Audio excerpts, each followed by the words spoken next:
வணக்கம் என் அன்புக்குரியவர்களே. ஆப்டமன் ரெஃப்ளெக்ஸாலஜி எனக்கு ஏன் தேவை? இந்த கேள்விக்கான பதிலை தான் இன்னைக்கு நம்ம பார்க்க போகிறோம்.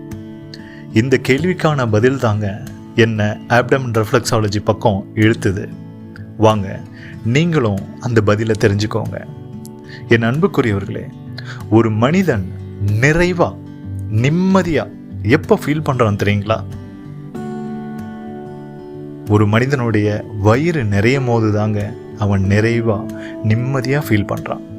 ஒரு குழந்தைய பாருங்க. ஒரு குழந்தை அதனுடைய அம்மா கிட்ட பால் குடித்ததுக்கு அப்புறமா அது தூங்குறத பார்த்துருக்கீங்களா?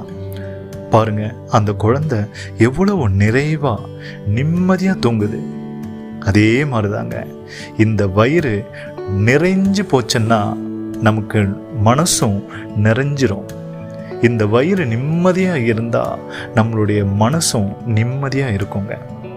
அது மட்டும் இல்லை, நம்மளுடைய பாரம்பரிய மருத்துவங்கள் சொல்கிற மாதிரி இந்த வயிறு கெட்டதுன்னா தான் எல்லா நோயும் வரும்னு சொல்கிறாங்க.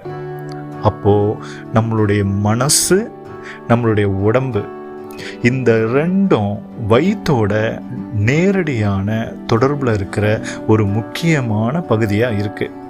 உங்களுடைய மனசையும் உங்கள் உடம்பையும் நீங்கள் நல்லா வச்சுக்கணுன்னா வேறு ஒன்றும் இல்லைங்க, வயிற்றை நல்லா வச்சுக்கிட்டாவே போதும்.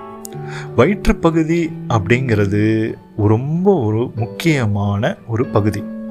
இந்த பகுதியை நம்ம எப்படி வச்சுருக்கிறோமோ அதை பொறுத்து தான் நம்மளுடைய உடல் ஆரோக்கியம் இருக்கும். அதை பொறுத்து தான் நம்மளுடைய மன நலமும் இருக்கும். எப்படி சொல்கிறீங்க? ஒன்றும் இல்லைங்க, நீங்கள் காலையில் எழுந்திருச்சு உங்களுக்கு மலம் கழிக்கணுன்ற உணர்வு இருந்தால் நீங்கள் ஆரோக்கியமாக இருக்கீங்க அப்படின்னு நம்மளுக்கு முன்னாடி இருந்த நம்மளுடைய முன்னோர்கள் நமக்கு சொல்லியிருக்காங்க. எத்தனை பேருக்கு காலையில் எழுந்த உடனே மலம் கழிக்கணுன்ற உணர்வு வருது? இல்லை. எத்தனை பெண்களுக்கு மாதம் சரியான மாதவிடாய் வருது? எத்தனை பேருக்கு உணவு சரியாக செரிக்குது? எத்தனை பேருக்கு தூக்கம் நல்லா வருது? இது எல்லாத்தையும் நீங்கள் கவனித்து பார்த்தீங்கன்னா இது எல்லாத்துக்கு பின்னாடியும் வயிற்று பகுதி அப்படிங்கிறது கண்டிப்பாக சம்மந்தப்பட்டிருக்கும்.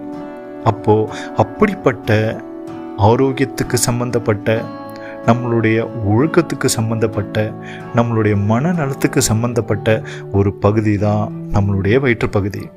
அப்போது இந்த வயிற்றுப்பகுதியை நம்ம எவ்வளோ நல்லா வச்சுக்கணும், இதை தெரிஞ்சுக்கிட்டிங்கன்னா ஆப்டமன் ரெஃப்ளெக்ஸாலஜி எவ்வளோ முக்கியன்றது உங்களுக்கு தெரிஞ்சிடும்.